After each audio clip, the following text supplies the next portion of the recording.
బారిలో పోయేటువంటి మురికి నీరు ఉంటుంది, మొత్తం అంటే బురద నీరు. అది ఏమైనా తాగడానికి పనిచేస్తుందా?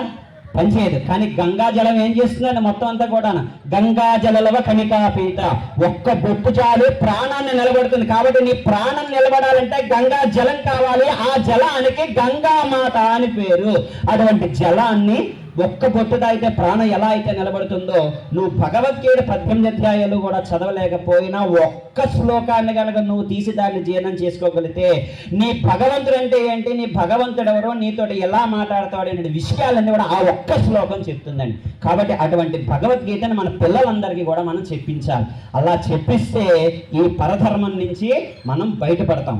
కాబట్టి మనం అటువంటివి మనం పోకుండా కార్పొరేట్ స్కూల్స్ అని చెప్పేసి ఈవేళ మనం లక్షలు పోసి వాళ్ళని చదివిస్తూ వాళ్ళకి కడితే వాళ్ళు ఏం చేస్తున్నారండి? మొత్తం అంతా కూడాను రైన్ రైన్ గోయేవే అనేటువంటి రైమ్స్ చెప్తున్నారు. అయితే